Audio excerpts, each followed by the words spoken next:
ஆறுதலின் தேவன், நம்பிக்கையின் தேவன்.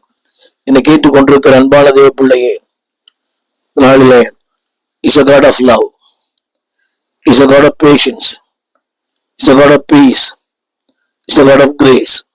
நாளிலே அப்படிப்பட்ட ஒரு தேவனை நாம் பெற்றிருக்கிறோம். பொறுமையின் தேவன். யோசித்து பாரு, நம்ம இவ்வளவு தப்பு பண்றோமே. நீ நிறைய பேர் கேட்பாங்க, இவ்வளவு நான் வாழ்க்கையில பார்த்து நிறைய தப்பு பண்றாங்க. தேர் வெல் ஆஃப் அந்த தேவன் பொறுமையா இருக்கிறார். அவருடைய பொறுமைக்கு ஒரு எல்லை உண்டு. Don't take it as granted. அதான் சொல்லப்படும், துன்மார்க்கன் நெடுக போய் தண்டிக்கப்படுகிறான். ஆண்டவர் அனுமதிக்கிறார். அன்புடைய பிள்ளையே, தேவனுடைய இந்த பொறுமைக்கு எல்லை உண்டு. பொறுமையின் தேவன், ஆறுதலின் தேவன், நம்பிக்கையின் தேவன், சமாதானத்தின் தேவன். அந்த தேவன் உங்களோடு கூட ஒரு நாளும் இருந்து நடத்தும்படியாய் உங்களுக்காக ஜெபிக்க விரும்புகிறேன். ஜெபிப்போம். வானத்தையும் பூமியும் படைத்த நல்ல ஆண்டவரே, அருமையான வேலைக்காக நன்றியோடு துதிக்கிறோம். பொறுமையின் தேவன், உங்களுக்கு எவ்வளவு பொறுமையா இருக்கிறீர் ஆண்டவரே. நம்பிக்கையின் தேவன், ஆறுதலின் தேவன், கிருபையின் தேவன், சமாதானத்தின் தேவன். தகப்பனை எவ்வளவு பெரிய தேவனால் பெற்றிருக்கிறோம். எவ்வளவு பெரிய பாக்கியம்.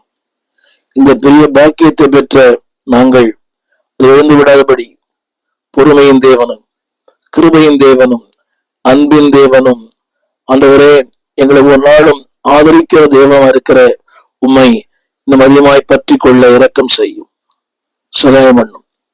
யாரெல்லாம் நம்பிக்கை இருக்கிறார்களோ, யாரெல்லாம் ஆதரவற்று இருக்கிறார்களோ, யாரெல்லாம் சமாதானம் இல்லாமல் இருக்கிறார்களோ, அன்புக்காக இயங்குகிறார்களோ, உடைய வாழ்க்கையில உங்களுடைய அன்பை விளங்க பண்ணும், உடைய கிருபை விளங்க பண்ணும், உடைய பொறுமை விளங்க பண்ணும், உடைய ஆறுதலை விளங்க பண்ணும்.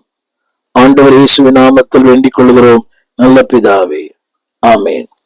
அன்பான தேவ பிள்ளைகளே, பொறுமையின் தேவனும், ஆறுதலின் தேவனும், நம்பிக்கையின் தேவனும் உங்களை நடத்தும்படி உங்களுக்காக ஜெபிக்கிறேன்.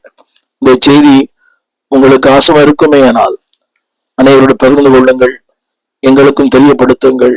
இந்த ஊழியத்திற்காக ஜெபியுங்கள்.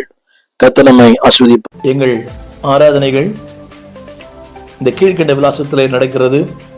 திறந்த வாசல் சபை, 65 பரமானந்த முதலி தெரு, 7 கிணறு, ஸ்டான்லி ஆஸ்பத்திரி சமீபம், பாரதியார் மகளிர் கலைக்கல்லூரிக்கு பக்கத்தில், ஸ்டான்லி ஹாஸ்பிட்டல் பக்கத்தில் திறந்த வாசல் சபை.